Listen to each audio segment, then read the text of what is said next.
Fisher tenglamasi yoki x kvadrat. Assalomu alaykum aziz ustozlar va abituriyentlar.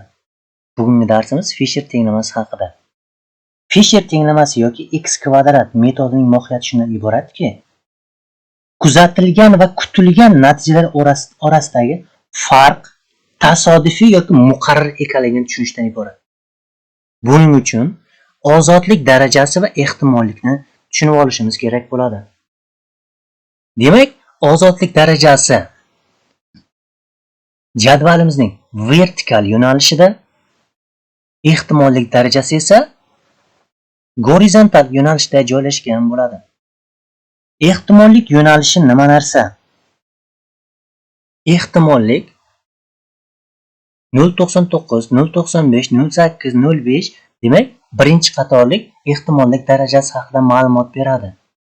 Bizda 0.01 dan boshlanadigan biologiyada ishlatilmaydi asosan. Bular tibbiyot sohasida ishlatiladi. Biologiya sohasida 0.05 ning qatori ishlatiladi. 0.05 degan nima narsa? 100 ta organizm bo'ladigan bo'lsa, shuning 95 tasi 0 gipotezaga to'g'ri keladi. 95 tasi 0 gipotezaga to'g'ri keladi. 5% 0 gipotezaga to'g'ri kelmaydi. 100 ga bo'ladigan bo'lsa 0.05 degani. Buni ozodlik darajasi va misollar tariqasida tushuntirib beraman. 0.05 ozodlik darajasi 1 bo'lganda 3.841, 2 bo'lganda 5.991, 3 bo'lganda 7.815 shu qatorda ketaveradi. Endi vertikallik ozodlik darajasi. Ozodlik darajasi n ayrilgan 1 ga teng. Nlar soni fenotip sinflar soniga teng bo'ladi. Nlar soni fenotip sinflar soniga teng bo'ladi. Bu nima degani? Monodiraga chatishtirish bo'ladigan bo'lsa, ikki xil fenotip sinf chiqadi. Ya'ni katta A katta, katta kichiga, katta kichiga, kichiga kichiga. Demak, 3 ta dominant, bitta resissiv bilan bog'liq. Ya'ni 3 ga 1 chiqsa, 2 ta fenotip sinf chiqayaptimi? Bu yerda n'imiz 2 ga teng bo'ladi. 2 dan 1 da ayiradigan bo'lsak, 1. Ozodlik darajasi 1 bo'ladigan bo'lsa, ehtimollik darajasi 0.05 tomonga to'qnashgan joyi 3.841 bo'ladi. Bu monodiraga chatishtırishda ikkita fenotip sinf chiqayapti. Fenotipdan 1 da ayiradigan bo'lsak, 1 chiqayapti. 1 ehtimollik darajasi topamiz desak, 3.841 bo'ladi. Ikkinchisi, agar dihidroga chatishtirish bo'ladigan bo'lsa, dihidrogada 9, 3, 3, 1, ya'ni 4 xil genotip sinf chiqadi. Bu yerda n'imiz 4 ga teng ekan, 4 dan 1 da ayiradigan bo'lsak 3 bo'ladi. Ozodlik darajasi 3 ga teng ekan. Demak, ehtimolligini topamiz desak, 3 ning to'g'risiga qaraymiz. Ya'ni 3 ning to'g'risida 0.05 qatordagiga qaraymiz.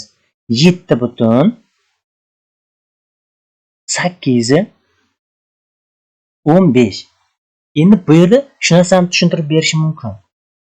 0 gipoteza degan narsa bor. Mana shu Fisher tenglamasida. Agar x kvadratimiz monodiraga chatishtırishda, ya'ni 1 bo'lganda x kvadratimiz 3.841 dan x kvadrat katta bo'lsa 0 gipotezaga to'g'ri kelmaydi. Agar 3.841 x kvadratdan katta bo'lsa, 0 gipotezaga to'g'ri keladi. Agar genot dihidroga chatishtırishda, ya'ni 3 7.815 ga teng edi. X kvadratimiz 7.815 dan katta bo'lsa, 0 gipotezga teng to'g'ri kelmaydi. Agar 7,815imiz katta bo'lsa agar 0 gipotezaga to'g'ri keladi. Buni masala misolda tushuntirib beraman. G'o'zada normal poya katta B, past poya kichkina p. Normal poya bilan past poya chatishtirganda F1 dan normal poya chiqadi.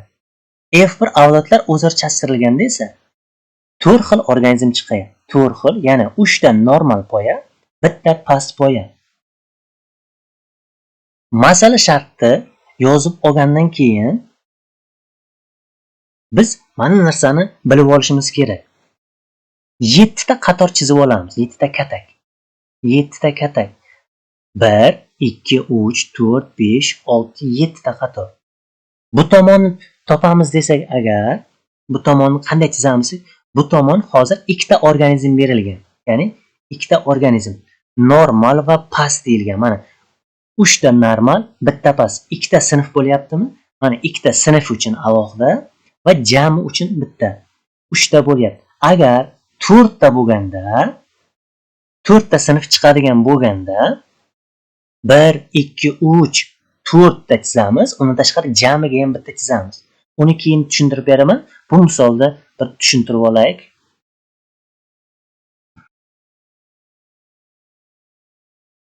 Xo'sh, birinchi qatorga yozamiz.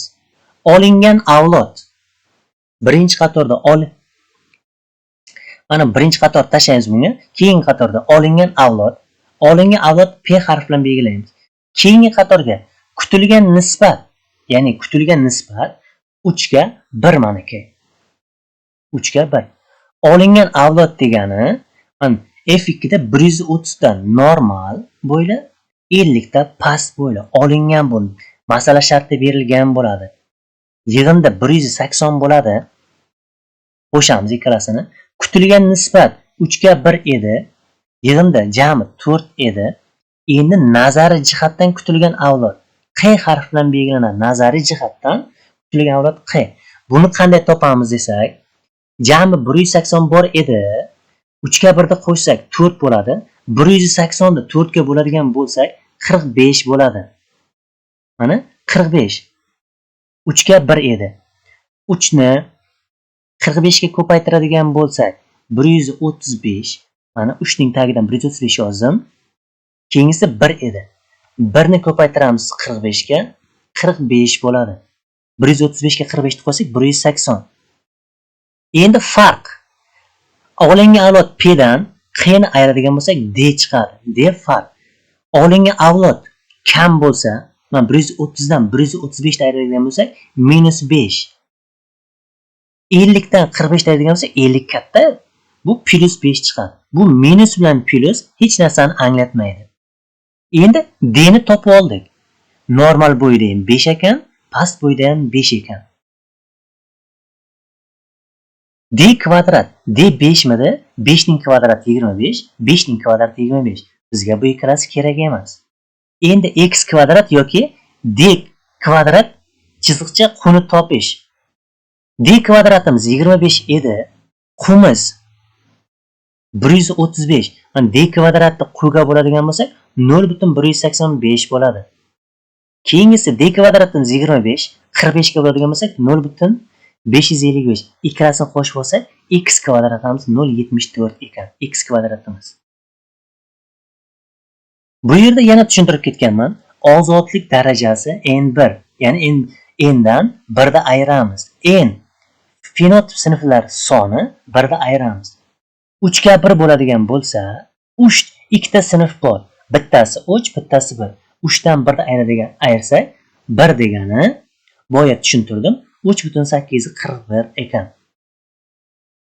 Endi javoblarni ko'ramiz. Chatishtirishda ishtirok etgan o'simliklar genotipini aniqlang. Chatishtirishda ishtirok etgan o'simliklar genotipi katta V, kichik V, katta V, kichik V. Ya'ni mana organizmlarni olishda ishtirok etganlar ani yozdik. Nazariy kutilgan normal bo'ylar soni qancha? Nazariy jihatdan kutilgan normal bo'ylar 135 deylik. Mana 135 yozdik. Endi 0 gipotezaga mosmi, mos emasligini qanday bilamiz desak, xo'sh, boya aytgandik, ikkita fenotip sinfdan ikkita edi, n 2 edi, 2 dan 1 aytsak 1. 1ning 1 degani 3,841 ga to'g'ri kelardi. 3,841. Mana 1 degani 3,841 edi.